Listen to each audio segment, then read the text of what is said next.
Bienvenidos y bienvenidas a nuestro curso de validación del bachillerato ante el ICFES 2020 con validatubachillerato.com. Para el día de hoy vamos a trabajar la Edad Media. Ya hemos trabajado anteriormente las diferentes etapas de la historia universal. Ya vimos lo que fue la prehistoria, vimos también la Edad Antigua y para el día de hoy trabajaremos la Edad Media. Una edad muy fascinante, una edad que cambió absolutamente todo el concepto que se venía de hombre en la Edad Antigua. Porque recordemos que en la Edad Antigua se dieron grandes avances científicos, tecnológicos, urbanos, sociales, culturales. El progreso de muchas civilizaciones se vio reflejado en sus construcciones, se vio reflejado en su tecnología. Recuerden que habíamos visto la civilización egipcia, china, sumeria, mesopotámica, entre muchas más, donde el centro de todo era el hombre. Entonces en la Edad Antigua había una mezcla muy interesante entre la razón del hombre como un agente transformado de su medio y Dios y los diferentes dioses. ¿Qué pasó en la Edad Media? En la Edad Media todo se comienza a volcar hacia Dios, hacia la presencia superior, donde el papel del hombre fue dejado de segundo plano, donde el protagonismo del hombre ya dependía de las decisiones que tomara un grupo de personas cercanas a un Dios. Entonces vamos a trabajar el día de hoy la Edad Media, recurriendo mucho al video. ¿Y por qué el video? Porque acerca de hablar de la Edad Media es algo muy denso. Son temas pero muy densos y necesitamos que haya mucha ayuda visual para que se pueda comprender elementos mínimos, elementos básicos de cada una de esas etapas. Recuerden, muchachos, que en ningún momento en la prueba Saber ICFES les van a pedir a ustedes memoria. Lo que yo pretendo con esta clase es que ustedes observen diferentes videos y usted en su cabeza, a través de su análisis interpretativo, argumentativo y propositivo, dé cuenta y comprenda cada una de las temáticas y lo que cada una de ellas de una manera transversal influyó en la historia de la humanidad. Entonces así vamos a iniciar el día de hoy con una explicación de la Edad Media. Bueno, encontramos, muchachos, que la Edad Media es el periodo de la historia comprendido entre la caída del Imperio Romano de Occidente en el año de 1476 y la aparición de los reinos germánicos hasta la caída del Imperio Bizantino. También se puede agregar pues que se inventó la imprenta y el fin de la Guerra de los 100 años en 1453 fue la que hizo que esa etapa histórica totalmente decayera para darle paso a la Edad Moderna. Bueno, encontramos que dentro de las características que tiene la Edad Media, ¿cierto? Es que el hombre se encerró, que el hombre comenzó a vivir en castillos, el hombre se encerró en grandes edificaciones, el hombre se volvió agricultor, temeroso de un Dios, se fortaleció mucho la fuerza de la Iglesia Católica, aparecieron una serie de estamentos nuevos de la sociedad, llamado feudalismo, donde un hombre le juraba lealtad a otra persona, a otro hombre, dueño de la tierra, para poder entre ambos poder trabajar, poder comer, poder alimentarse. En aquella época era la vida muy dura, la producción literaria, la producción intelectual decayó de manera impresionante, porque el hombre se convirtió en un ser que solamente vivía para poder comer y para poder abastecer a un grupo muy pequeño de la población, tales como el clero, es decir, como la iglesia, y también como los nobles o como los reyes que estaban pues en ese momento, ellos mismos siendo pues subyugados. Para terminar esta parte de acá, no olvidemos que la Edad Media termina cuando llega Cristóbal Colón a tierras americanas. Cuando Cristóbal Colón llega y pisa tierra con nuestro continente americano, que en aquella época no se llamaba pues América y más adelante vamos a comentar, ahí es cuando se puede decir que finaliza la Edad Media. Bueno, entonces sin más preámbulos, muchachos, vamos a mirar en este momento algunos aspectos muy generales de la Edad Media.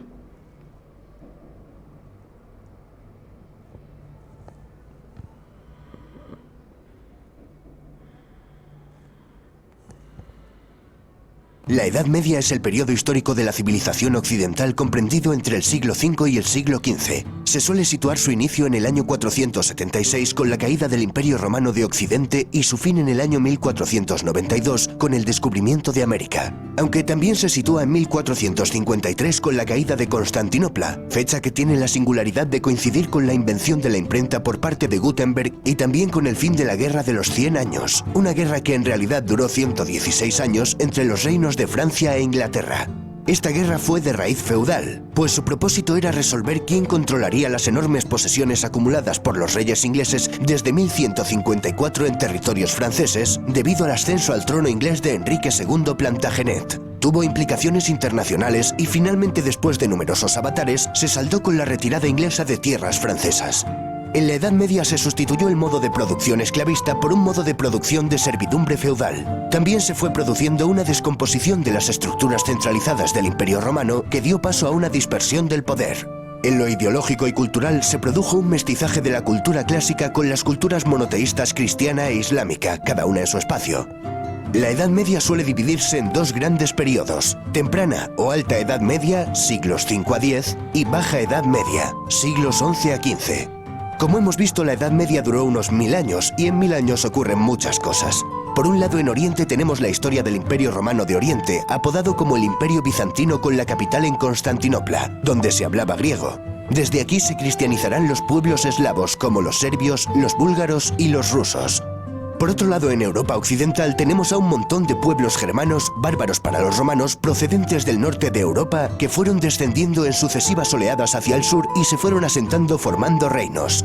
Estos pueblos aseguraron y fusionaron con su cultura muchos rasgos de la civilización griega y latina, adoptando el derecho romano y el cristianismo como religión oficial. En el año 620 en la Meca surge la figura de Mahoma, que crea una religión monoteísta, el Islam. A su muerte en el 632, la península arábiga era ya en su mayoría musulmana. Sus sucesores tomaron el título de califa e iniciaron una expansión territorial que llegó desde la península ibérica hasta la India.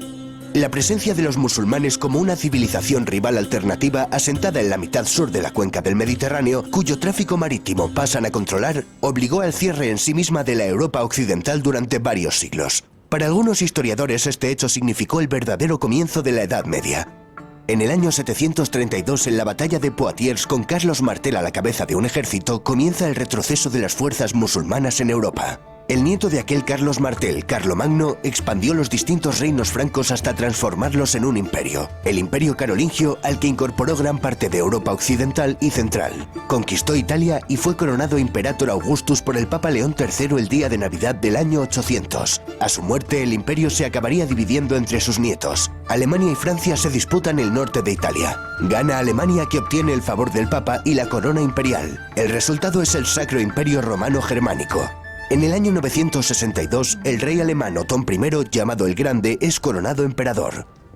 Tras la desintegración del Imperio Carolingio y el fracaso del proyecto político centralizador de Carlomagno, la debilidad de los reyes se hizo evidente. Sus sucesores se vieron obligados a ceder gran parte de su autoridad a los condes y marqueses para obtener su apoyo. Para asegurarse la lealtad de estos nobles, los monarcas les entregaron tierras, los feudos. Por otro lado, las invasiones de vikingos, sarracenos y húngaros aumentaron la inseguridad general, lo que obligó a los reyes a encomendar a los nobles la defensa de sus territorios. Nace la figura del caballero. El feudalismo alcanzó su madurez en el siglo XI y tuvo su máximo apogeo en los siglos XII y XIII. Su cuna fue la región comprendida entre los ríos Rin y Loira, dominada por el Ducado de Normandía. Por feudalismo entendemos al sistema basado en una serie de lazos y obligaciones que respaldan compromisos generalmente militares entre un hombre libre, el vasallo, y otro hombre libre en situación superior, el señor. El vasallo juraba fidelidad a su señor y se comprometía a cumplir determinadas servidumbres, principalmente de auxilio militar y consejo político, auxilium et consilium, recibiendo como contraprestación un beneficio, habitualmente el control y jurisdicción sobre la tierra y la población de su feudo o señorío. A esto se conoce como vasallaje. El vasallaje se confirmaba a través de dos ceremonias, el homenaje y la investidura. La posibilidad de que un vasallo tomara bajo su protección a su vez a otros hombres que pasaban a ser sus vasallos estableció una red piramidal de relaciones vasalláticas. Al final del vídeo veremos cómo era la típica pirámide de una sociedad feudal.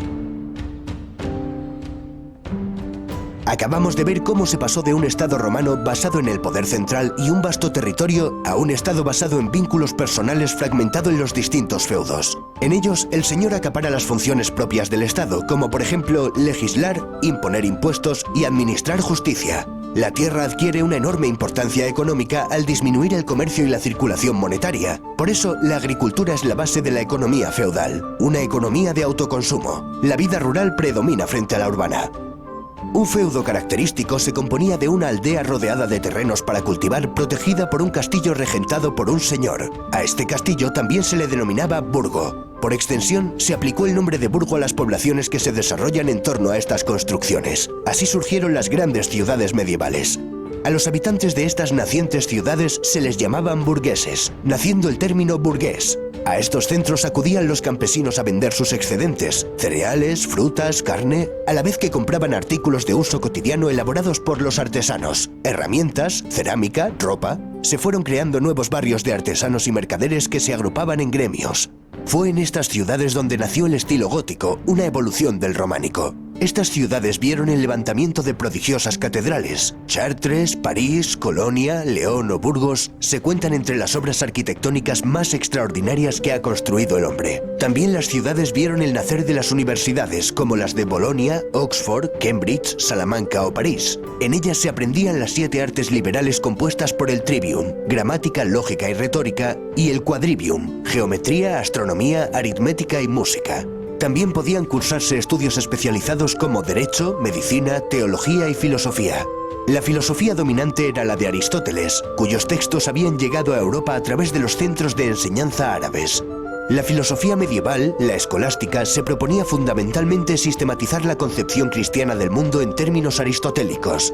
El representante más célebre de esta corriente fue Santo Tomás de Aquino. Catedrales majestuosas, universidades... Vaya, parece que la Edad Media no es esa época oscura que siempre nos han querido vender. Y todavía no hemos mencionado los monasterios. Los monasterios también fueron islas de civilización. De ellos no solo emanaba espiritualidad, cultura y cristianismo, también fueron los que introdujeron la roturación de los bosques, beneficiosos inventos como la buena cerveza o maravillosos remedios naturales. Pero los monasterios fueron fundamentalmente grandes escritorios donde se salvaron, copiaron y conservaron los manuscritos que hemos heredado de la antigüedad. Estas islas de civilización no eran lo común dentro de la sociedad medieval. La mayoría de la población era analfabeta. Aquí los juglares y trovadores jugaron un papel muy importante. Eran músicos y poetas que divulgaron oralmente las hazañas épicas de héroes. La Edad Media es la época de los grandes caballeros y los grandes cantares de gesta como el cantar de Mio Cid, la canción de Roldán, Beowulf o el cantar de los Nibelungos. Estos poetas también nos hablaron del amor cortés que expresaba el amor de forma noble, sincera y caballeresca. El mayor ejemplo lo encontramos en la historia artúrica de Tristán e Isolda. La poesía trovadoresca era sobre todo de temática amorosa, pero también podía centrarse en aspectos políticos, morales, religiosos, etc. Otro de los temas podía ser el de las cruzadas, una serie de campañas militares con el objetivo de restablecer el control cristiano sobre Tierra Santa, el territorio geográfico que comprende todos los sitios en los cuales se desarrollaron escenas bíblicas. Para terminar, veamos cómo era la pirámide social de un régimen feudal. En lo alto de la cúspide se encontraban el emperador o los reyes. Para el siguiente escalón vamos a establecer dos columnas diferenciadas, pues la iglesia constituía una jerarquía paralela a la nobleza. Dentro de la alta nobleza tenemos a duques, marqueses y condes cuyos títulos derivan de gobernadores del Imperio Carolingio. Un escalafón más bajo tenemos a varones, caballeros, etc. En la rama del clero también distinguimos entre alto clero, que procedía de la alta nobleza y las familias reales, y el bajo clero, que procedía de familias acomodadas de campesinos y artesanos. En la base de la pirámide tendríamos al 90% de la población, el campesinado. Los campesinos con menos derechos, como el de no poder abandonar el feudo, eran los siervos. La diferencia principal entre un siervo y un esclavo consistía en que, en general, un siervo no podía ser vendido por separado de la tierra que trabajaba, y en que jurídicamente era un hombre libre. Era una sociedad profundamente estática, ya que cada individuo permanecía en la clase social en la que había nacido. Las injusticias que comportaba esta jerarquía eran compensadas por la religión. Toda situación de desventaja en este mundo se compensaba con una situación de ventaja en el siguiente.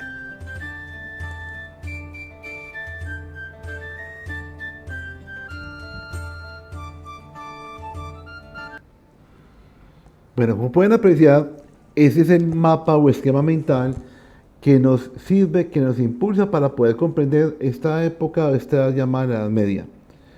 Como dije en una oportunidad a ustedes, muchachos, hay que estudiar empleando, para poder entender un tema, hay que estudiar empleando gráficos, dibujitos, así como lo acaban de ver en el video. Bueno, continuamos con el tema.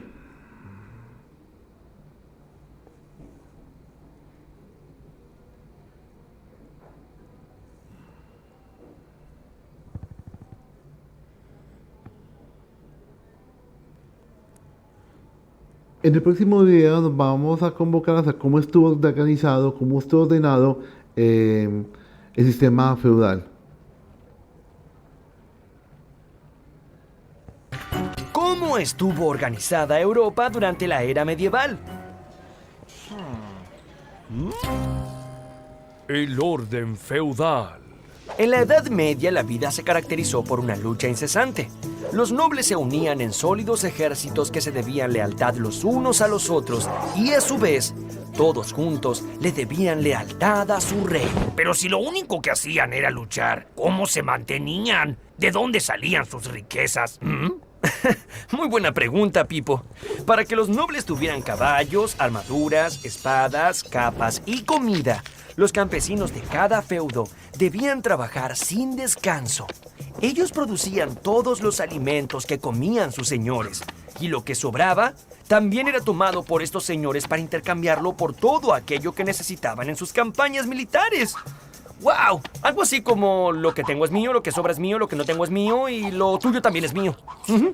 La sociedad feudal funcionaba como una gran rueda. Sobre ella se apoyaban tres grandes grupos que nunca se mezclaban entre sí. Aquellos que se dedicaban a luchar eran los nobles caballeros. Aquellos que se dedicaban a rezar eran los monjes del clero. Y aquellos que se dedicaban a trabajar la tierra eran los campesinos. Cada grupo dependía del otro. Si los campesinos no eran defendidos por los nobles, no podrían cultivar la tierra.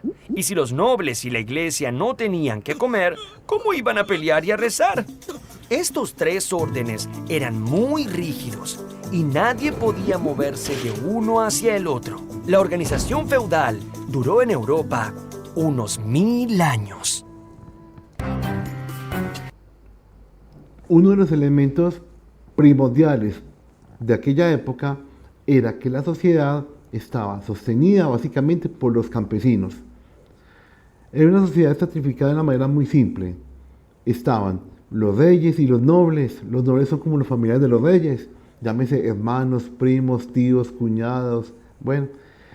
Y encontramos que ellos ostentaban un poder. Eran los que mejor se vestían, tenían todos los lujos, las comodidades, eran los dueños de la tierra. Le seguía la escala social, le seguía el clero, es decir, los monjes, los religiosos, las personas que se hacían cargo de las misas, de las ofrendas y de todos esos elementos que constituyen rituales de la Iglesia Católica. Ellos también estaban beneficiados con un estatus social alto. Y tenemos los campesinos. Los campesinos eran los más humildes, los más pobres, no eran los dueños de la tierra, no podían participar ni en la política ni en decisiones eclesiásticas y todo el día se la pasaban trabajando de sol a sol para poder alimentar grupo social de los reyes, del rey y su familia, los nobles y el clero. Fuera de eso también, muchas veces ellos tenían que pasar de campesinos a ser soldados para poder proteger a su vivienda, la fortificación, su castillo, de los ataques de otros reyes. Entonces encontramos que hoy en día pasa exactamente lo mismo. ¿Cuál es la clase social peor de pronto pagada, la que sufre más, la que tiene graves problemas de salud, de educación? Los campesinos. Y cuando los campesinos van a protestar, ¿qué es lo que hace el ejército? ¿Qué es lo que hace el gobierno? Manda al ejército, manda al ESMAD para que los callen. De pronto a nuestro gobierno no le interesa mucho que el campesino aprenda, que el campesino salga de su entre comillas, ignorancia académica. No, simplemente lo que quiere es tener unas familias sumisas que estén cultivando y alimentando al pueblo colombiano. ¿Bajo qué condiciones? Condiciones de pobreza, condiciones de atraso, de poco desarrollo. Entonces, mire que a lo largo de toda la historia, muchachos, los campesinos son los que más sufren de todas las condiciones, los que más sufren por falta de salud, por falta de educación, falta de vivienda. Siempre han sufrido, siempre los que llevan de pronto la peor parte de la historia y son los que más trabajan. Muchos de esos señores feudales tenían que recurrir a las cruzadas. Entonces, ¿qué fue lo que pasó? Muchos de esos reyes querían tener más dominio, querían tener más dinero, más riquezas. Y se inventaron algo que se fueron llamadas las cruzadas. ¿Y qué son las cruzadas? Es un grupo de reyes, de nobles, de curas, obispos, sacerdotes, que se unieron para luchar en contra de un pueblo, de una ideología llamada la musulmana, que es una creencia completamente religiosa, completamente diferente al cristianismo. ¿Cuál es el fondo de todo esto? Económico. Es el fondo económico, el fondo del dinero. Entonces, se inventaron esas guerras no por buscar de pronto la alegría en Dios, no, eso es muy romántico. Simplemente lo que estaban buscando era poder atacar a otro grupo de otra ideología religiosa para poder quedar con lugares santos, para poder hacerse de la rentica que daban, los peajes, el dinero que producía de la fe. Entonces vamos a mirar en este momento en qué consistieron las cruzadas. ¿Por qué se dice que las cruzadas fueron guerras santas? Las cruzadas. Jerusalén, Jerusalén, Jerusalén. A pesar que su nombre significaba ciudad de la paz, por ninguna otra ciudad en el mundo se ha derramado tanta sangre. ¿La recuerdan? Jerusalén era la ciudad que fundaron los hebreos en su tierra prometida. Bueno, resulta que ahí también estaba el Santo Sepulcro de Cristo, por lo que también era una ciudad muy deseada por los cristianos. Pero en el año 1071 había caído en manos de los turcos y estos no dejaban que ningún cristiano se acercara a la sagrada tumba de Jesús. El Papa Urbano II convocó a todos los nobles de Europa y les dijo: Dios nos pide que vayamos a rescatar la Tierra Santa de las manos del Islam. Así fue como en nombre de Dios, reyes, duques y príncipes de muchísimos lugares diferentes de Europa organizaron ejércitos que emprendieron el largo viaje a Medio Oriente con el fin de liberar a Jerusalén. Estas tremendas guerras que comenzaron en el año 1096 y duraron más de 2 siglos fueron conocidas como las Cruzadas. Una vez conseguido el objetivo religioso, los nobles europeos vieron que tenían una gran posibilidad a mano. ¿Por qué no conquistar de una buena vez Constantinopla y acabar para siempre con el poderoso Imperio Romano de Oriente? Fue así como en el 1204, los cruzados, con el apoyo del Vaticano, se lanzaron sobre Constantinopla y decretaron la obediencia de la Iglesia de Bizancio al poder de Roma. Aunque esta ocupación duró tan solo 60 años, el Imperio Bizantino estaba cada vez más convencido que sus primos de Occidente nunca serían sus aliados y que deberían afrontar solos aquellas dificultades que se avecinaban, ya que desde el sur la amenaza de los turcos avanzaba como un huracán. Cruzadas fueron sucesivas expediciones militares orientadas a liberar Tierra Santa del control musulmán. El objetivo consistía en restituir la autoridad apostólica romana en el territorio donde se desarrollaron los episodios relatados en la Biblia. El lugar más importante era sin duda Jerusalén, famoso lugar de peregrinación para los cristianos más devotos. Sin enredarnos en interpretaciones, vamos a ceñirnos a los hechos. Viajemos al siglo XI. Los temibles turcos selyúcidas procedentes de Asia Central irrumpen en el escenario que nos ocupa. Conquistaron Bagdad. Más tarde se hicieron con Alepo y Armenia. No tardaron en poner la vista en Occidente, concretamente en el llamado Imperio Bizantino, y en empezar las incursiones contra estos herederos orientales del Imperio Romano. En el año 1071, los selyúcidas vencieron a los bizantinos en la batalla de Manzikert. Este golpe causó duros estragos. Las crónicas bizantinas relatan con estremecimiento el desastre. La pérdida de Anatolia supuso una terrible pérdida. También pasaron a controlar la ciudad de Jerusalén con una campaña de intolerancia religiosa hacia los cristianos. Alarmantes noticias de peregrinos asaltados y torturados por sarracenos malvados comenzaron a circular por Europa. En el año 1092, la dinastía selyúcida alcanzó su mayor expansión. Pasaron de ser un conglomerado de tribus del norte del mar de Aral convertidos al Islam en el siglo X a ser un poderoso y extenso imperio. Los bizantinos, aterrados ante el implacable enemigo, no sabían qué hacer. No tuvieron más remedio que acudir a sus compañeros cristianos de Occidente, a pesar del recelo creado por el reciente cisma de Oriente y Occidente de 1054, en el que la Iglesia se había partido en dos: católicos en Occidente y ortodoxos en Oriente. Esta partición de la Iglesia era la consecuencia natural de la división del Imperio Romano en dos, hecho que ocurrió más de 600 años atrás.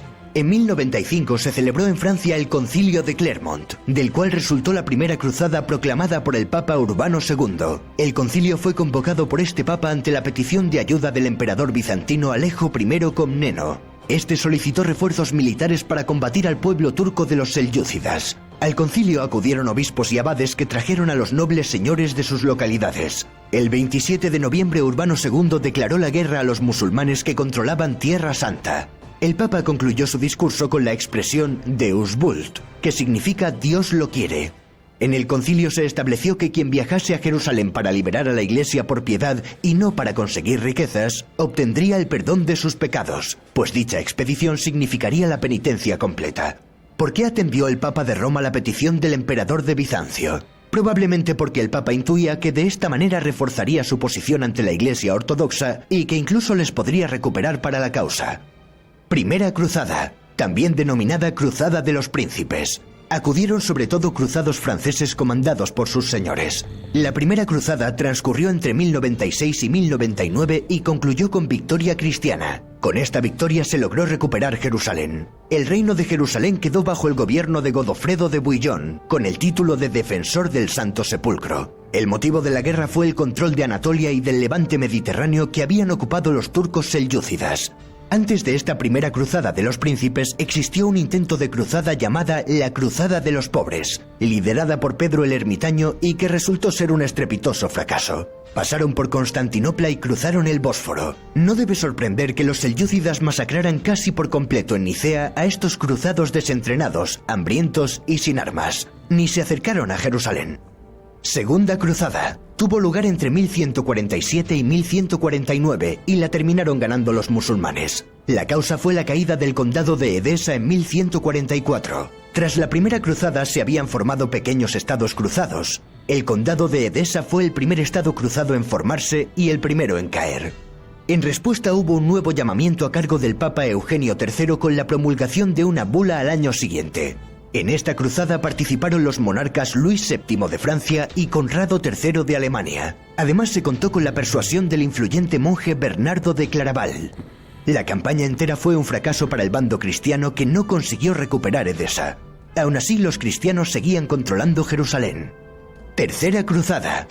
En 1187, tras la batalla de los Cuernos de Hattin, Jerusalén cayó en manos del sultán de Egipto y Siria, Salah ad-Din Yusuf ibn Ayyub, conocido como Saladino. Con Saladino da comienzo la poderosa dinastía ayubí. Este gobernante luego se dirigió al norte, donde se apoderó del territorio de los estados cruzados, a excepción de sus capitales, lo cual motivaría el nacimiento de la Tercera Cruzada.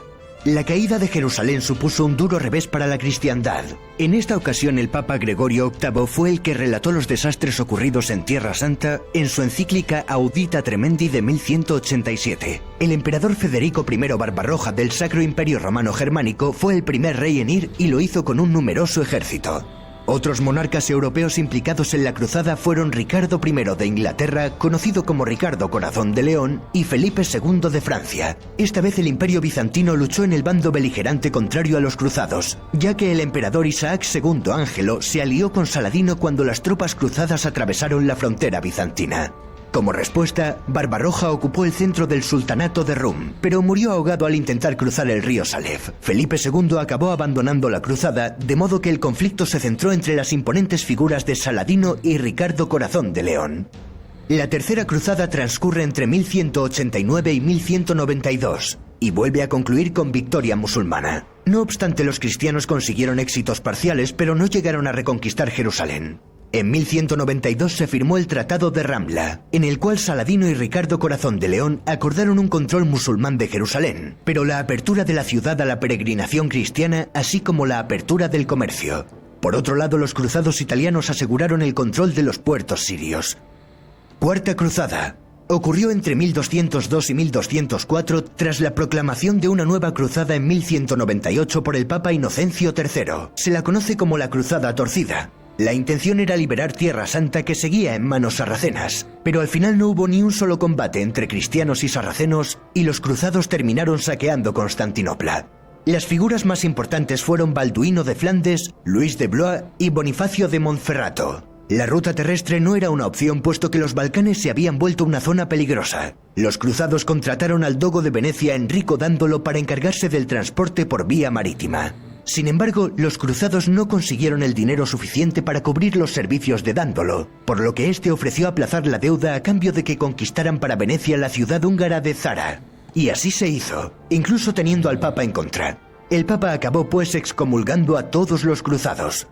A Zara llegaron las noticias de que el emperador Isaac II Ángelo, el que se había aliado años antes con Saladino, había sido apresado y traicionado por su hermano Alejo III, que había usurpado el trono.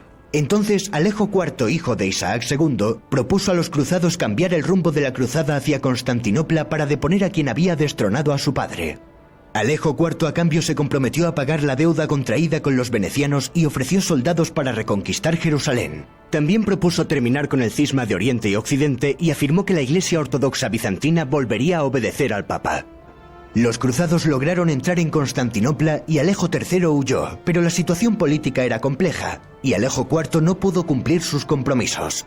Finalmente, los cruzados saquearon Constantinopla durante varios días cometiendo toda clase de tropelías.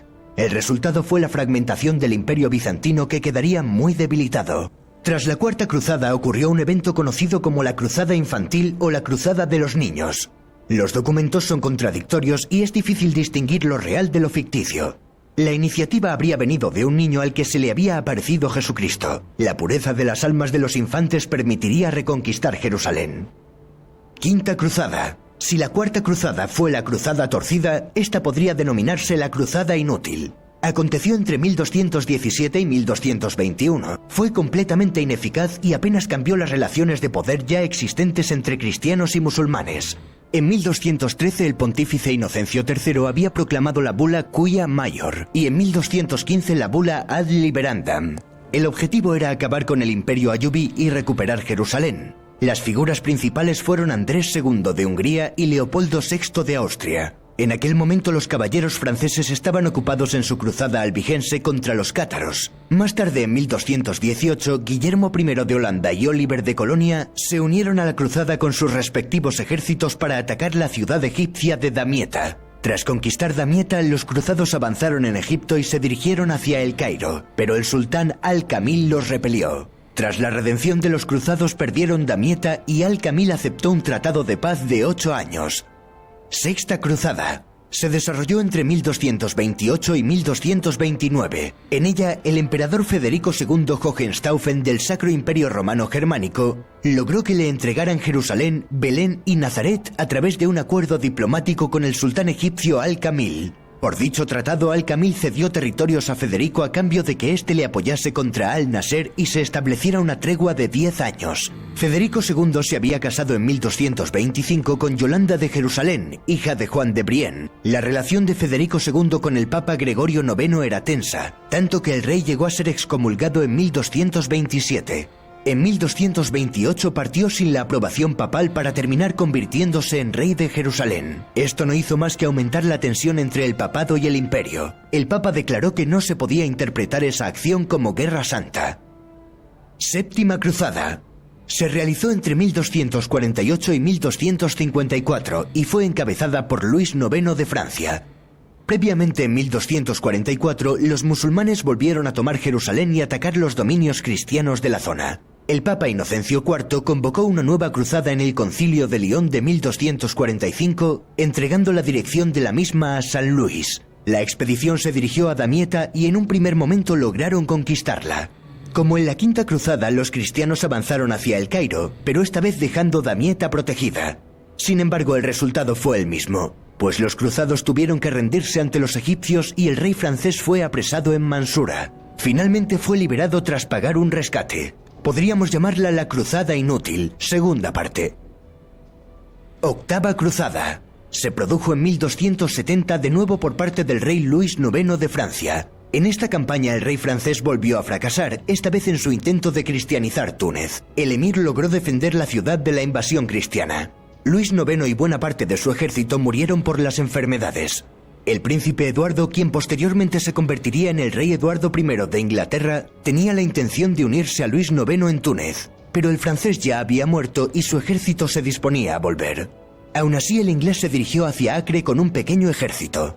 Tras varias refriegas, la cruzada terminó con la firma de una tregua. Hay quien considera la campaña de Eduardo de Inglaterra transcurrida entre 1271 y 1272 como una novena cruzada, pero por lo general se la comprende como una extensión de la octava. Tras la victoria musulmana frente a esta expedición, empieza el fin de los estados cristianos en el Levante. Han existido otras guerras y campañas militares que han sido calificadas de cruzadas, pero que no tenían la intención de conquistar Tierra Santa. Destacan la cruzada albigense que proclamó Inocencio III contra los cátaros, las cruzadas bálticas contra paganos de la región báltica, la cruzada contra la corona de Aragón proclamada por Martín IV, la cruzada de Segismundo de Hungría contra el Imperio Otomano en Nicópolis, y la cruzada de Juan Hunyadi también contra los otomanos en Belgrado. También tuvieron carácter de cruzada algunos momentos de la reconquista española frente a los musulmanes, en los que el Papa concedió una bula de cruzada, principalmente en la batalla de las Navas de Tolosa y en la toma de Granada. De hecho, los reinos cristianos peninsulares apenas mostraron interés en las cruzadas de Tierra Santa, pues bastante tenían con lo suyo. En las cruzadas se crearon diversas órdenes militares cristianas para defender los santos lugares. Una de las más conocidas es la Orden de los Pobres Compañeros de Cristo y del Templo de Salomón, también conocida como la Orden del Temple. Fue fundada tras la primera cruzada con el objetivo de proteger a los peregrinos y también participaron militarmente en las contiendas. Para acabar, hay que explicar que existen muchas comprensiones del fenómeno y hay que tener en cuenta diversos factores que impulsaron a los cruzados a guerrear. El componente económico motivó a Venecia, Génova y Pisa a participar en las cruzadas para defender su control comercial sobre las rutas de productos que venían de Oriente a Europa. Por otro lado, el factor geoestratégico hizo que la Iglesia romana impulsara campañas para afianzar su autoridad política y recobrar el control de la Iglesia bizantina. Además de que las peregrinaciones a Jerusalén se complicaran a finales del siglo XI. Otro elemento impulsor fue el tratamiento de las cruzadas como vía de escape para hijos de nobles sin herencia y para las clases humildes que veían la oportunidad de hacer fortuna en tierras extranjeras.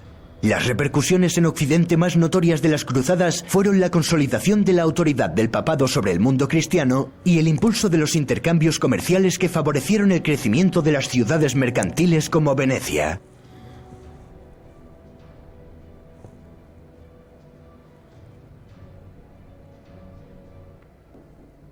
Ya cada uno de ustedes va sacando sus propias conclusiones sobre el efecto de las cruzadas. Si realmente las cruzadas fue algo promovido de la fe, desde el amor hacia un Dios, el respeto, si fue promovido desde un punto de vista religioso, donde se buscaba proteger con la vida la ideología cristiana, o simplemente fue la excusa perfecta para que un grupo de nobles, de personas, de reyes, de eclesiásticos, se inventaran una guerra para poder dominar territorios y obtener una ganancia económica. Muchachos, sé que el tema es denso, sé que el tema es muy denso, por eso dije en un principio que me iba a apoyar mucho en la fuente del video. Si en algún momento ustedes se cansan, hagan un alto, hagan una pausa activa, respiren. Si usted de pronto no entiende algún concepto, lo invito pues para que usted de nuevo retome el video, porque para mí es muy importante que se comprenda cada uno de estos temas. ¿Por qué? Porque son temas esenciales que le van a preguntar a usted en la prueba saber 11, en la prueba validación. Entonces, muchachos, una invitación muy especial y sobre todo, video que ustedes vayan viendo, vayan asociándolo a su vida. La iglesia, no, al tener como todos esos desmanes, un grupo de personas salidos de la misma iglesia católica no estaban de acuerdo con el proceder de los papas, no estaban de acuerdo con las decisiones que tomaba desde el Vaticano. ¿Qué fue lo que hicieron? Exigieron unas reformas, un cambio de la iglesia, porque la iglesia en sí pues fue, y bueno, y todavía sigue siendo una entidad muy corrupta, donde pueden trabajar a muchas personas para poder sacar dinero ahí y muchos de los integrantes, no todos, malgastar como recurso económico. Entonces en esa época había sacerdotes, religiosas, que estaban dentro de esa corriente católica, religiosa, pero estaban de acuerdo con la manera de tomar decisiones. Y fue así como ellos comenzaron a exigir una reforma a la Iglesia Católica. Vamos a ver en qué consistió la reforma llevada a cabo por este grupo de personas en cuanto a una reforma que le llamaron reforma protestante, porque lógicamente estaban protestando en contra de la misma religión. Muchachos, hay que tener en cuenta una cosa. La reforma nació dentro de la Iglesia Católica. Ahí fue cuando nació. Nació, muchachos, fue ahí, entre los mismos individuos que pertenecían a la religión. ¿Cómo habría sido de pronto, muchachos, el alto grado de corrupción, el ver que no se estaba siguiendo los lineamientos de un Jesús, que un grupo, como en este caso Martín Lutero, uno de tantos reformadores, exigían al clero, exigían a las altas esferas del clero que necesitaban un cambio, volver otra vez a los orígenes de Jesús? Vamos a ver qué consistió la reforma que la iglesia llamó reforma protestante. Como reforma protestante al movimiento religioso dentro del cristianismo, iniciado en el siglo XVI por un monje alemán, Martín Lutero. Sus postulados produjeron un gran cisma en la Iglesia Católica, lo que dio origen a numerosas iglesias que hoy agrupamos bajo la denominación de protestantismo. Un acontecimiento de primera magnitud que cambiaría para siempre la historia de Europa. ¿Quién era Martín Lutero? Lutero era un monje católico agustino que, escandalizado por el bochornoso espectáculo de la venta de indulgencias por parte de la Iglesia Católica, clavó en la iglesia de Wittenberg 95 tesis a modo de crítica. Todo un desafío al poder de Roma. Esto ocurrió en el año 1517, y hay quien pone en duda que este valiente gesto ocurriese tal y como nos lo han contado. Es igual, lo importante era el contenido de la denuncia. Las 95 tesis eran una serie de proposiciones en forma de queja con el propósito de reformar un aspecto algo turbio de la iglesia de entonces, lo que hoy conoceríamos como un panfleto. Pero, ¿qué era eso de la venta de indulgencias? La doctrina de las indulgencias era un concepto muy asentado en los católicos de entonces, y que reportaba pingües beneficios a la iglesia. Sin ánimo de ofender a nadie, vamos a explicarlo de una manera un tanto ramplona para que se entienda. Vamos a ver. Todos los humanos somos pecadores, y quien esté libre de pecado que tire la primera piedra. Sin embargo, podemos purgar nuestros pecados por medio de la penitencia, es decir, la confesión de esos pecados. La penitencia es uno de los 7 sacramentos. Todo aquello estaba muy bien, pero no todos los pecados conseguían ser purgados en vida, y para eso se inventaron el purgatorio. Un espacio, bueno, no es un espacio físico, sino un estado transitorio entre el mundo de los vivos y el reino de los cielos. Es decir, que antes de entrar en el cielo, tu alma debía pasar un tiempo muy largo purgando todos esos pecados. Como una especie de túnel de lavado para descontaminarte antes de que San Pedro te abriese la puerta celestial. El tema del purgatorio debía preocupar bastante a los devotos católicos de la época. El objetivo era el cielo, pero eso de pasarse 30 o 40 años en un espacio de tránsito no físico tenía que ser bastante aburrido. Sin embargo, había una solución: comprar indulgencias. Es decir, a cambio de una cantidad de dinero o de una serie de sacrificios, la Iglesia de Roma te daba un documento acreditando una reducción de años en el purgatorio, pensado para los difuntos familiares que en ese momento estuvieran pasando por el aburrido trance, aunque también podías comprar para ti mismo la expiación de pecados futuros. Esto de la venta, o mejor dicho, tráfico de indulgencias, era algo muy común en la Europa de la época. Por entonces el Papa estaba necesitado de dinero, pues estaba llevando a cabo la construcción de la Basílica de San Pedro. Las indulgencias eran perfectas para recaudar. Un producto muy rentable. Poco coste de producción, no eran más que un papelillo con un sello por el que se pagaba mucho dinero. El coste iba en función de los días, los meses o los años que quisieses restar de purgatorio. Las 95 tesis de Lutero criticaban fuertemente la venta de indulgencias. En 1519, tras la disputa de Leipzig, Lutero declaró lo que acabaría siendo uno de los grandes pilares del protestantismo: la sola escritura. El monje alemán abogaba por volver a los orígenes. Todo lo que no estuviese en las Sagradas Escrituras no podía ser interpretado a voluntad. La Biblia estaba inspirada directamente por Dios, por consiguiente, para Lutero era la única fuente de autoridad. Esto era algo bastante peligroso. Por ejemplo, el purgatorio no aparece ni en el Antiguo ni en el Nuevo Testamento. Lutero había destapado una de las vergüenzas de la Iglesia y por lo tanto era un incordio.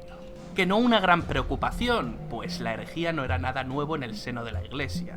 Aún así, en 1521, el Papa de Roma publicó la bula Decet Romanum Pontificem, excomulgando a Lutero. Incluso ese mismo año, el emperador del Sacro Imperio Romano Germánico, Carlos V, le llamó al orden. Y nada, no hubo manera de meterle en vereda. Para los católicos, Lutero era un hereje, un delincuente. Por ello se prohibió la lectura y posesión de sus escritos. Todo esto lo que hizo es darle más publicidad al monje alemán. La batalla estaba servida, y Lutero supo manejarse muy bien con la propaganda. Otro alemán, Johannes Gutenberg, había inventado la imprenta unos años antes. La imprenta fue el gran aliado para difundir las ideas de Lutero y para poner a caldo a la Iglesia católica. Las palabras de Lutero recorrerían Europa y surgieron otras voces contestatarias.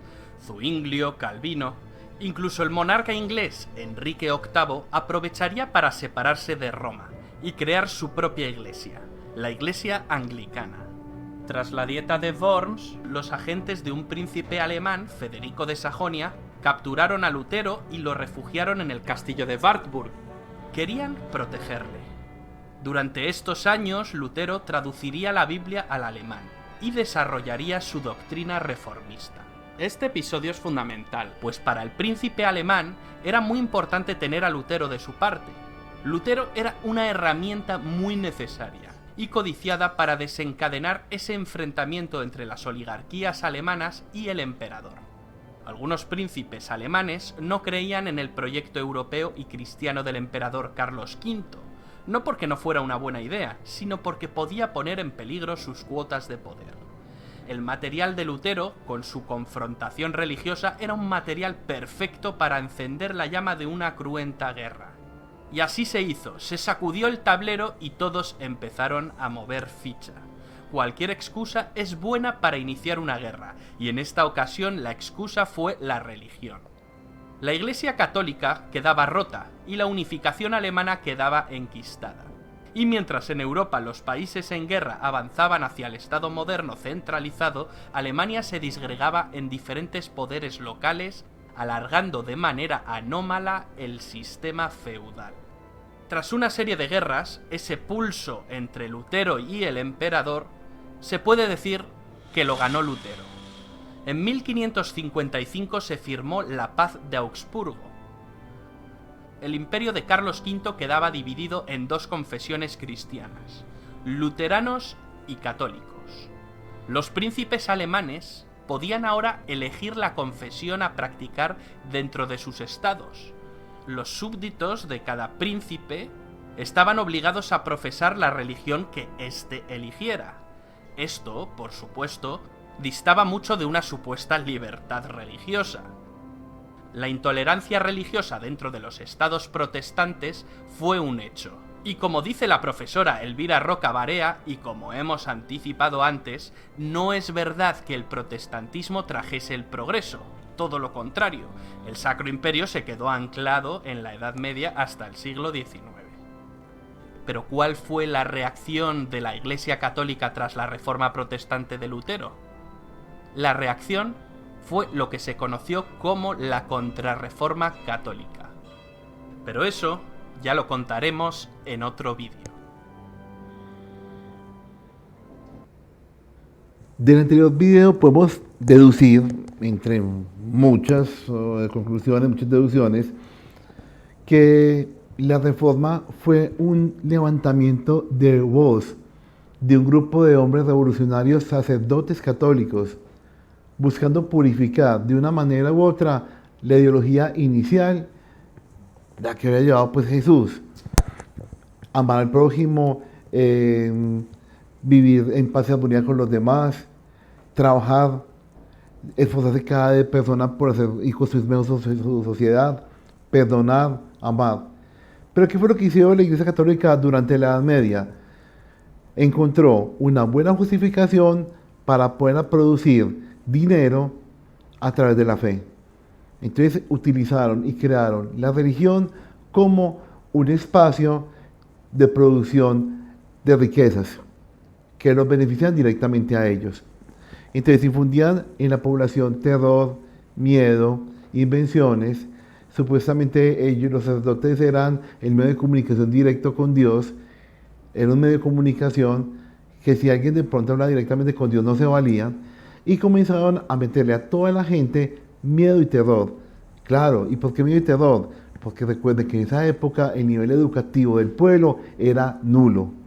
Era completamente nulo. La gente no sabía leer, no sabía escribir. Y cuando no sabía escribir ni leer, son personas que tienen un pensamiento muy básico y hacen lo que un poderoso quiere hacer en ellos. Hoy en día se ve lo mismo, muchachos. Hoy en día las personas que tienen un bajo nivel educativo son las personas que se dejan de influenciar más fácil. ¿Por quiénes? Por un político, por un líder espiritual, por cualquier persona que tenga un poquito más de estudio, coge las poblaciones vulnerables en este momento en cuanto a muy bajo nivel académico y las convence. Pues que tenemos gobernantes como los que tenemos hoy en día, muchachos. Pues que tenemos un sistema de gobierno colombiano tan mal, pues que hay tanta corrupción. Claro, pues es que van algunos políticos de algunas ideologías políticas, van a las comunas, van a los barrios más pobres, donde se encuentra la gran cantidad de personas que tienen un bajo nivel de estudio.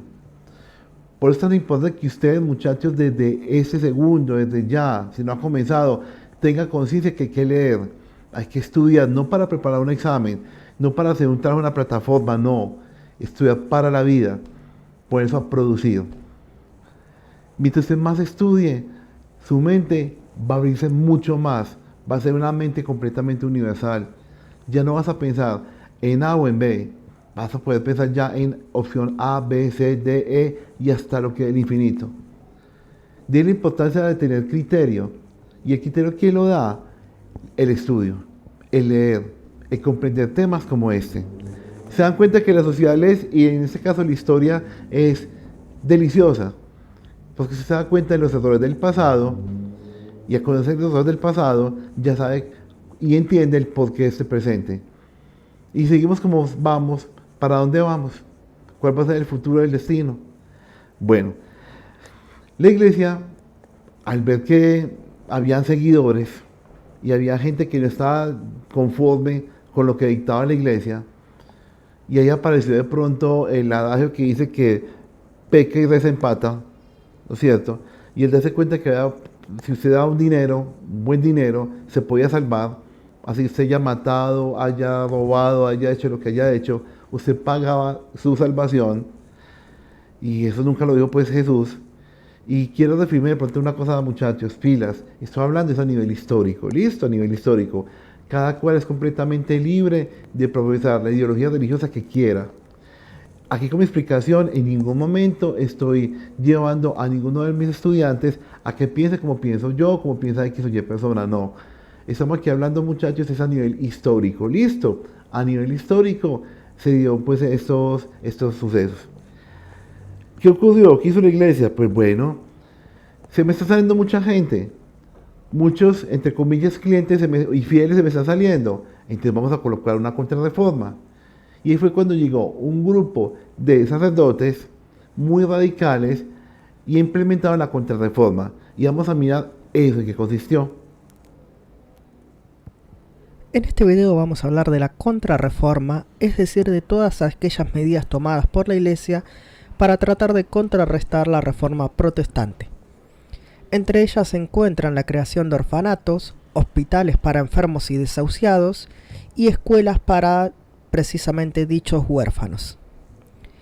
La medida más importante es la creación de la Compañía de Jesús o los jesuitas en 1540 por Ignacio de Loyola, un ex soldado español. La misión de la compañía es predicar, educar y misionar el Evangelio por la razón, la fe y si es necesario también por la fuerza, pues es una orden armada. Estas son las medidas más moderadas, pero también las hubo más drásticas para evitar las desviaciones de la fe y de la ortodoxia. Entre ellas se encuentran la creación del Índex, es decir, esta lista de libros prohibidos, y la creación de la Congregación del Santo Oficio o la Inquisición Vaticana.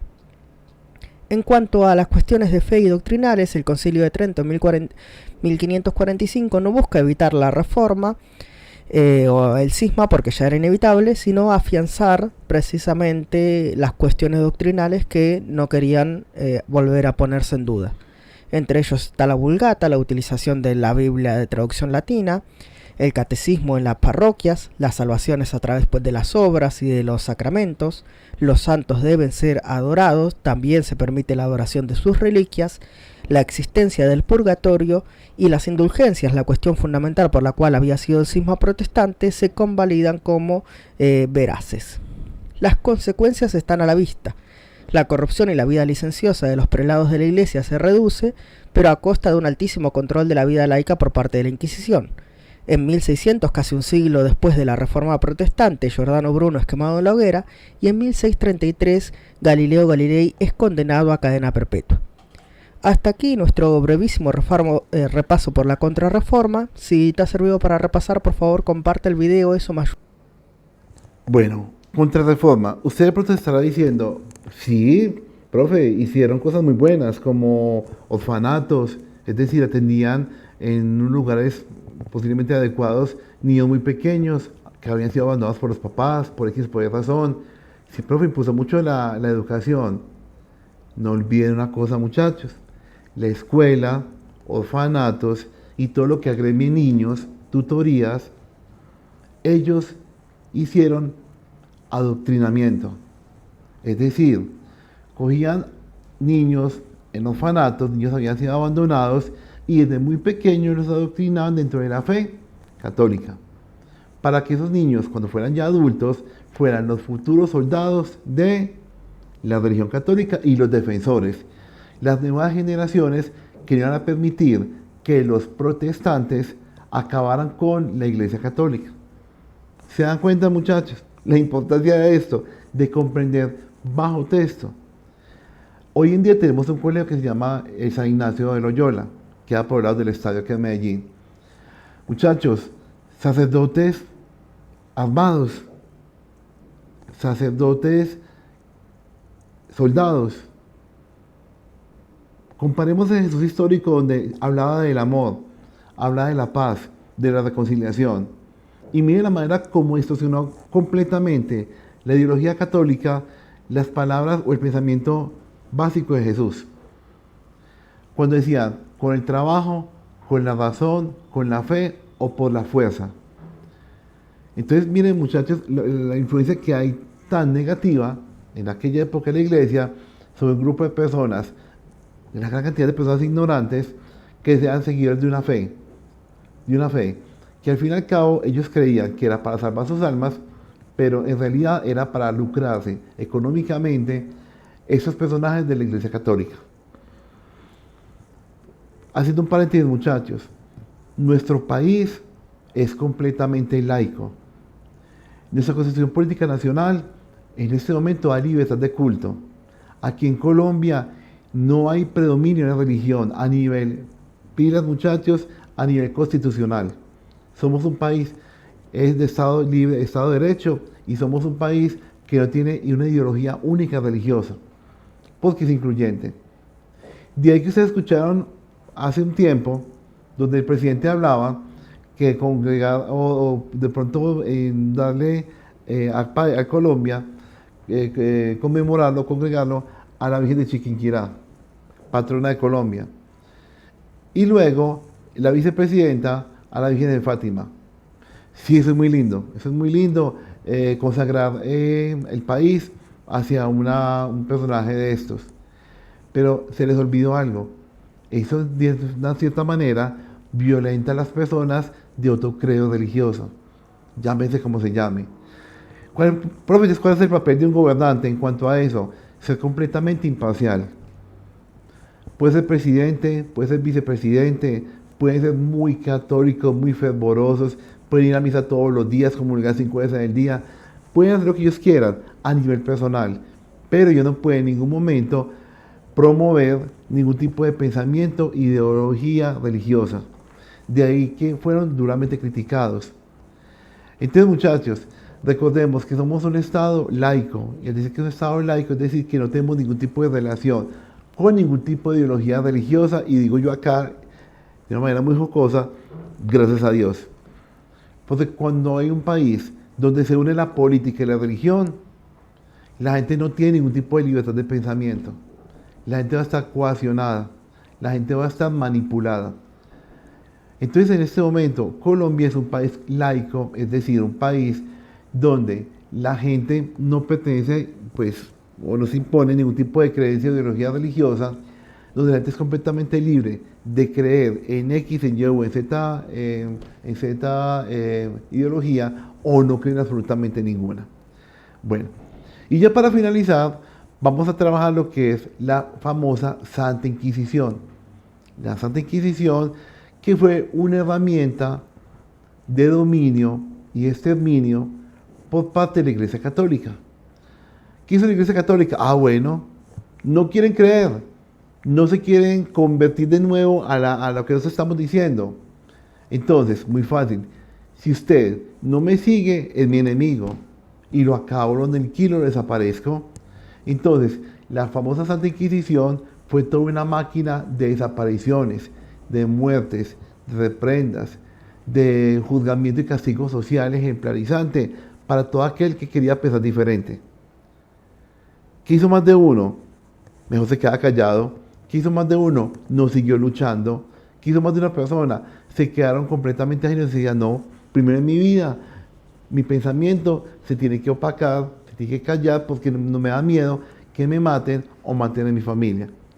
Pero hay un grupo de personas que no se quedaron con eso. Un grupo de pensadores, científicos, mucha gente del pueblo, al darse cuenta de todos esos abusos, dieron su vida defendiendo su causa. Entonces vamos a mirar, ya en este momento para culminar, veremos en qué consistió la famosa Santa Inquisición. En este vídeo vamos a hablar de la Inquisición, y sobre todo nos vamos a centrar en la española. Cuando oímos la palabra Inquisición, inmediatamente pensamos en muertes, torturas, fanatismo, intolerancia, control y miedo. Estas características indudablemente existieron y por ello se ha tendido a explicar este fenómeno desde un punto de vista un tanto sensacionalista y muchas veces deformado. Nobody expects the Spanish Inquisition. Our chief weapon is surprise. Surprise and fear. Fear and surprise. Our two weapons are fear and surprise. And ruthless efficiency. Our three weapons are fear and surprise and ruthless efficiency and an almost fanatical devotion to the Pope. Amongst our weapons. En este vídeo vamos a desmentir una serie de tópicos comúnmente aceptados, la mayoría de las veces por bombardeo de información errónea. Al final del vídeo incluiremos una pequeña bibliografía para quien quiera abordar este tema desde un enfoque riguroso. La Inquisición Española o Tribunal del Santo Oficio fue una institución que se creó en 1478 por los reyes católicos para mantener la unidad religiosa dentro de sus reinos y luchar contra la apostasía y más tarde contra la herejía, es decir, contra cualquier desviación de la fe verdadera. Tuvo una vida de unos 350 años. A finales del siglo XVIII, la Inquisición entró en un periodo de decadencia, convirtiéndose en una antigualla que navegaba en contra de los vientos liberales que soplaban y finalmente murió de vejez en el siglo XIX. La institución inquisitorial, sin embargo, no es un invento español como mucha gente piensa, pero inevitablemente la gente la asocia con España. Esto tiene una explicación, como veremos después, y forma parte de la leyenda negra española. La Inquisición nace en Francia. El catarismo es la doctrina de los cátaros, o albigenses, llamados así por la ciudad de Albi, un movimiento religioso de carácter gnóstico que se extendió por Europa occidental a mediados del siglo X y logró arraigar hacia el siglo XII. Tenía influencias del maniqueísmo con sus dos fuerzas opuestas, el bien y el mal, representadas por la dualidad Jesús-Satanás. La Iglesia Católica consideró la doctrina de los cátaros como herética. Nace así la Inquisición medieval establecida en 1184 mediante bula papal, como un instrumento para acabar con la herejía cátara. Frente a la creciente influencia y extensión de los cátaros, la Iglesia terminó por invocar el apoyo de la Corona de Francia para lograr su erradicación violenta a partir de 1209 mediante la Cruzada Albigense. La Inquisición fracasó porque no dependía de una autoridad central, sino que era administrada por los obispos locales. Por ello, el Papa Gregorio IX creó en 1231 la Inquisición Pontificia o Inquisición Papal, dirigida por él mismo confiando la empresa a la Orden Mendicante de los Dominicos, fundada por Santo Domingo de Guzmán. La Inquisición Pontificia funcionó sobre todo en el sur de Francia y en el norte de Italia. En España existió en la Corona de Aragón, pero no en la de Castilla. ¿Cómo nació la Inquisición española? Remontémonos siglos atrás antes de que los reyes católicos creasen el Tribunal del Santo Oficio. Durante siglos en la Edad Media se había producido en los reinos de la península ibérica una convivencia relativamente pacífica, aunque no exenta de incidentes, entre cristianos, musulmanes y judíos. Los judíos eran un grupo minoritario. A finales del siglo XIV hubo en algunos lugares de España una ola de violencia antijudía debida a las envidias que despertaban. Los judíos sirvieron como chivo expiatorio para canalizar el descontento de una sociedad que pasaba hambre y veía con celo cómo la clase judía prosperaba, entre otras cosas con el comercio y los préstamos con interés. Fueron especialmente cruentas las matanzas del año 1391 en ciudades como Sevilla, Valencia, Barcelona o Córdoba. Por ello, durante el siglo XV se va a producir una conversión forzosa de estos al cristianismo para escapar de la muerte. Los cristianos viejos, los de toda la vida, sospecharon que muchas de estas conversiones no eran sinceras. Para descubrir y acabar con los falsos conversos, los reyes católicos decidieron que se introdujera la Inquisición en Castilla y el Papa dio su consentimiento en 1478 mediante la promulgación de una bula. Años más tarde la institución también se estableció en la Corona de Aragón. El primer auto de fe se celebró en Sevilla en 1481, donde fueron quemadas 6 personas en la hoguera. La máquina inquisitorial se puso a rodar con fuerza. Entre las víctimas del primer año estaba Diego Susón, un judeo converso que amasaba una gran fortuna y, según un relato, planeaba una sublevación contra el Santo Oficio. Naturalmente, la fortuna de los supuestos judaizantes era confiscada y pasaba a manos de la Iglesia. ¿Qué eran los autos de fe? Un auto de fe era un acto público organizado por la Inquisición. Lo que comenzó como un acto religioso para expiar pecados y repartir justicia sin mucha pompa, acabó siendo un espectáculo popular más o menos parecido a una verbena o a una corrida de toros. Los autos de fe fueron ganando en solemnidad y duración. La gente acudía en tropel a verlos. También acabó acudiendo incluso el mismo rey. Hoy en día la Inquisición está muy mal vista, pero en esa época los autos de fe eran extraordinariamente populares, sobre todo en el siglo XVI. En realidad no se ejecutaba a nadie en el acto en sí, sino que los condenados a muerte que comparecían ataviados con el tradicional San Benito eran entregados al brazo secular encargados de ejecutar la sentencia en un lugar cercano por la tarde o la noche, sin teatralidad ceremonial y sin la presencia de las autoridades. Eran montados sobre asnos y conducidos al fuego. Los que lograban escapar de la hoguera por haber huido o haber muerto durante los interrogatorios eran quemados en efigie, es decir, a través de un muñeco del tamaño de un ser humano que los representaba. Conforme iban aumentando el número de inquisidores, se hizo necesaria la designación de un inquisidor general para la Corona de Castilla y Aragón que coordinase la actuación del organismo. En 1483 se nombró para este cargo al dominico Fray Tomás de Torquemada. Con la creación de este puesto se centralizaba la dirección del Santo Oficio en una persona. El nombramiento correspondía al Papa, aunque eran los reyes en la práctica quienes proponían el nombre. El problema de los judíos no se arregló con la Inquisición, sino más bien se agravó. Finalmente, en 1492, los reyes católicos decretaron la expulsión de los judíos de España mediante el Edicto de Granada con la finalidad, según el decreto, de impedir que siguieran influyendo en los judeoconversos que abrazaron el cristianismo, llamados cristianos nuevos. Otros países de Europa como Francia e Inglaterra habían realizado expulsiones parecidas. Las razones no solo fueron religiosas. También hubo un intento de restablecer el orden social. Se les dio un plazo a los judíos y se les permitió emigrar prácticamente con la totalidad de sus posesiones. Los reyes dejarían de ingresar los tributos de esta minoría. Aunque la pérdida más dramática fue el capital humano, a los judíos también se les permitió convertirse a la fe católica si no querían abandonar. Más o menos la mitad abandonaron. Unos 50.000 judíos según las fuentes más fiables. A los judeoconversos se les llamó marranos. Muchos de ellos seguían practicando su religión de manera clandestina. En los primeros años de vida del Santo Oficio, los inquisidores no prestaron atención a la herejía en general. Se interesaron especialmente en vigilar a los judeoconversos. Los musulmanes seguían gozando plenamente de libertad religiosa, pero por poco tiempo. Cuando los inquisidores llegaban a una ciudad, leían el Edicto de Fe, que era una larguísima relación de todas las creencias y conductas heréticas. A continuación se invitaba a los que habían cometido herejía a que se autodenunciasen o denunciasen a otros. Hasta el año 1500 hubo un periodo de gracia, un plazo de entre 30 o 40 días, durante el cual el hereje no sería castigado con penas severas. Con un pago en metálico bastaba. Miles de conversos se presentaron voluntariamente ante los inquisidores. Algunos ni siquiera practicaban su religión en secreto. El miedo les podía. Más tarde se iniciaría una dura persecución de los conversos que no se habían acogido a los periodos de gracia, iniciándose un auténtico terror colectivo.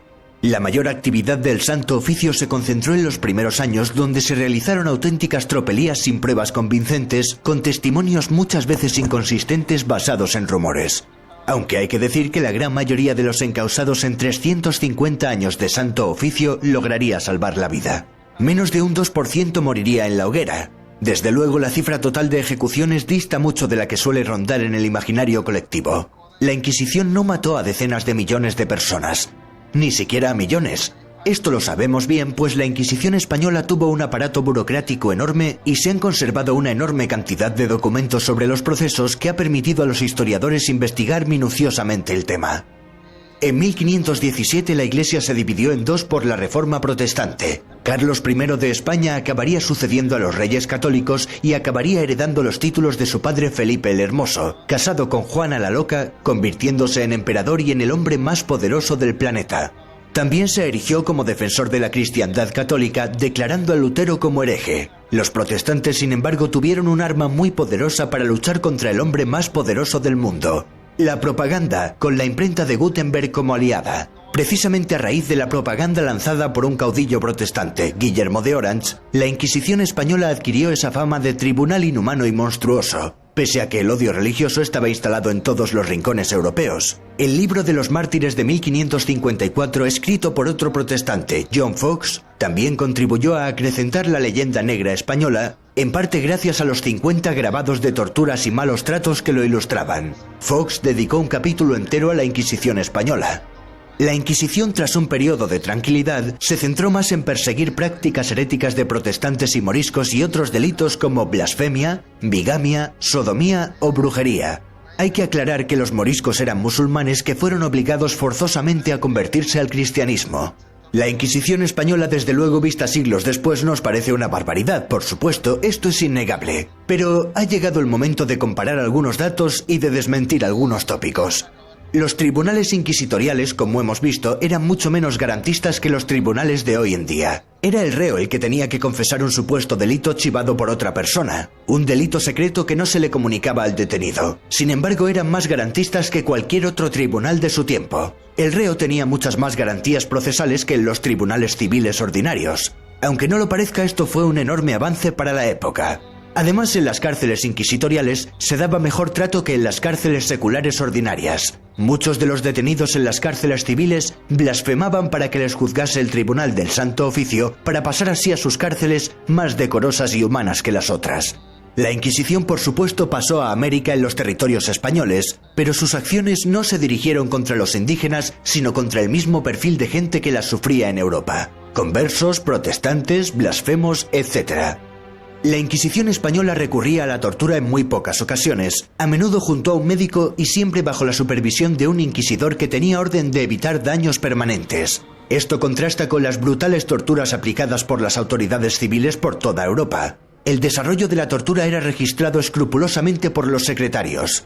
Las confesiones obtenidas durante el tormento no eran válidas por sí mismas y debían ser ratificadas en las siguientes 24 horas. Además, el Santo Oficio tenía un manual de procedimiento que prohibía muchas formas de tortura usadas en otros sitios de Europa. De hecho, muchas de las sádicas torturas que se han atribuido a la Inquisición española simplemente no son ciertas. Las torturas encaminadas a arrancar una confesión, también comunes en tribunales civiles que se aplicaban en la mayoría de los casos, fueron las siguientes. 1. El potro. Se tumbaba al reo en una tabla con correas que se iban apretando. 2. La toca. Se introducía un paño empapado en la boca y se tapaba la nariz para crear una sensación de asfixia. Y 3. La garrucha. Se colgaba al reo de las muñecas con las manos atadas a la espalda. El estudioso Henry Kamen afirma que en Europa entre los siglos XV y XVIII por cada 100 penas de muerte dictadas por tribunales ordinarios, la Inquisición emitió una. Tampoco se dio en España esa histeria europea con la caza de brujas en países tanto católicos como protestantes. La Inquisición española apenas persiguió la brujería, propia de mujeres de clase baja carentes de formación y por tanto con poca influencia en la sociedad. En este aspecto contribuyó a sentar precedente el caso del inquisidor español Alonso de Salazar y Frías, cuya fama se debió principalmente a su participación en el Tribunal de la Inquisición española, que juzgó el caso de las brujas de Zugarramurdi en 1610. Durante la sentencia y sobre todo en la posterior revisión del caso, destacó por su oposición a dar credibilidad a las teorías sobre brujería. Su exhaustivo memorial enviado a la Suprema, que era el máximo órgano de la institución, constituyó la base para que la jurisprudencia inquisitorial española fuera escéptica sobre la realidad de la brujería y que fuera muy reticente a tramitar denuncias por este tema. El historiador Jeffrey Parker cree que en los 350 años de existencia, la Inquisición española causó unos 5.000 muertos. Henry Kamen sitúa la cifra en unos 3.000. En un periodo similar, Alemania quemó a 25.000 brujas. Y en toda Europa se quemaron unas 50.000. Sin embargo, la Inquisición española solo quemó a 59 mujeres por brujería. Los protestantes se dedicaron a difamar a los católicos y en especial a los españoles con su malvada y temible Inquisición, mientras ellos quemaban a mujeres acusadas de brujería a un ritmo vertiginoso. La intolerancia del protestantismo no fue menos tiránica que aquella que se le achaca al catolicismo. De hecho, el terror protestante, como acabamos de ver, fue mucho más violento y se cobró muchas más víctimas. Para terminar, hay que hablar que el Tribunal de la Santa Inquisición no fue solo español. Ya hemos hablado de la Inquisición medieval francesa para combatir a los cátaros. También durante la Edad Moderna surgirían en Portugal y en Italia la Inquisición portuguesa y la romana. La romana es famosa por condenar a la hoguera a Giordano Bruno y por investigar a Galileo Galilei por sus teorías, aunque a Galileo nunca le llegaron a condenar a muerte como mucha gente piensa. La Inquisición fue terrible, sin duda, pero no tanto como les hubiese gustado a los rivales de España. Bueno, muchachos, entonces ya como hacemos cada 8 días, vamos a mandar a través de WhatsApp el taller enfocado hacia lo que es la Edad Media. Que les haya quedado de todos esos videos que vimos el día de hoy gran claridad sobre esta edad tan importante dentro del crecimiento humano. Tratemos cada uno en su vida personal de no vivir, de desechar de pronto los aspectos negativos de una edad media, lo que es ser intolerante, lo que es no ser inclusivo, lo que es la manipulación. No, vamos a mirar de toda esta edad media. Vamos a sacar que usted saque de pronto en su vida personal aquellos aspectos que engrandecieron esa edad y los detallitos, los hechos que no fueron errores y no engrandecieron esta etapa histórica. Ya le queda pues a cada uno de nosotros pues de mirar esto que le aporta en la vida. Bueno, muchachos, esto fue todo pues por el momento. Nos veremos en la próxima entrega en la Edad Moderna. Un abrazo para todos y recuerden, trabajar desde casa, muy juiciosos